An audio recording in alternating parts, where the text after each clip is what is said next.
평지 걸을 때는 뭐 별로 아프지 않은데 하산할 때, 산에 가다 내려올 때, 가끔 쪼그리고 앉을 때 무릎이 너무 아픕니다. 여기 앞에 보면은 요 까만 인대 위쪽 부분이 좀 하얗게 변한 걸 알 수 있습니다. 이게 흔하게 발생하는 슬개건염입니다.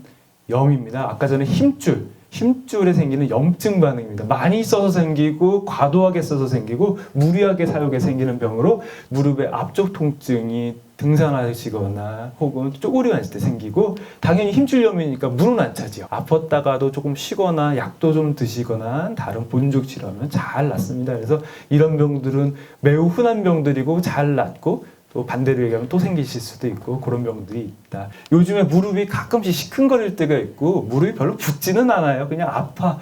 평지 걸을 때는 뭐 무리하면은 당기는 느낌도 있고 무거운 느낌도 있지만 걸을 때 아파가지고 가다가 쉬지는 않아야 되고, 무릎의 안쪽이 약간 이렇게 경화라 그래서 좀 하얗게 변하는 것, 관절 간격이 조금 좁아지는 것, 이렇게 약간의 변화들만 있고 전반적인 뼈의 상황은 아무 문제가 없습니다. 신체 검진상에서도 무릎에 물도 하나도 안 차 있고 통증도 그렇게 별로 심하진 않으셔요. 그래서 이런 분들은 초기 단계의 관절염이시고, 관절염이 초기 단계에 있을 때는 약물, 또 주사, 또 이제 본인 스스로 하시는 근력 운동, 또 체중 감량 이렇게 관리만 하시면 아무 문제 없이 잘 쓰실 수 있다, 이렇게 알고 계시면 되고, 그래서 주사 치료는 연골 주사가 기본입니다. 연골 주사가 들어가면 마치 무릎 관절에다가 기름칠을 해주니까 윤활 성분이 돼서 부드럽게 움직이게 되는 거고, 초기 단계에 있을 때는 아주 효과가 좋습니다.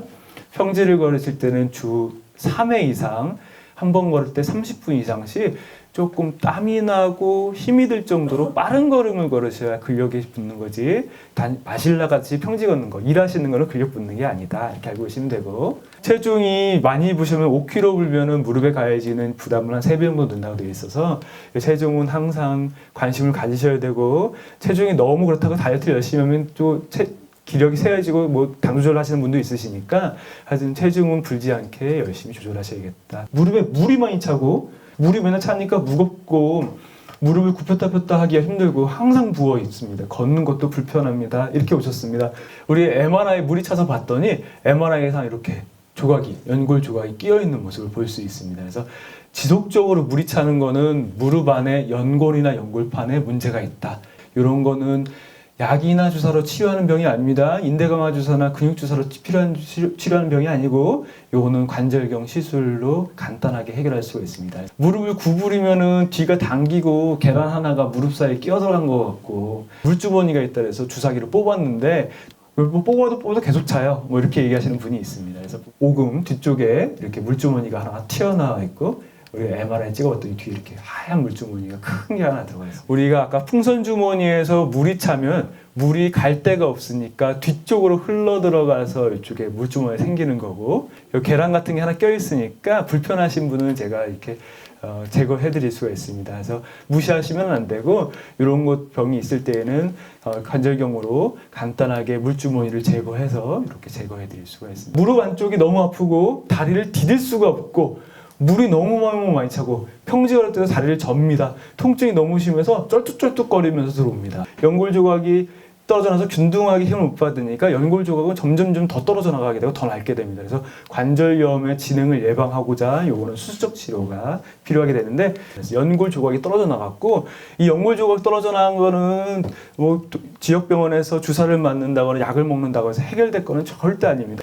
연골에다가, 상처난 연골에다가 구멍을 뚫는 겁니다. 아주 미세한 구멍을 뚫는다 해서 미세 천공술이라는 수술을 하게 되고, 구멍을 뚫었더니 피가 흘러나와서 피딱지가 덮이게 됩니다. 이 피딱지가 한 4개월에서 6개월 이상 지나게 되면 연골로 재생이 되게 되는 연골 재생술이 바로 이때만 쓰이는 거고, 무릎이 오다리가 되면서 무릎 안쪽도 아프고 물도 많이 차서 여러 번 뺀 적도 있고 최근에 너무 아파서 걸을 때 쩔뚝거려요, 이렇게 얘기하시는데, 실제로 엑스레이 찍어봤더니 무릎 안쪽에 관절염이 있습니다.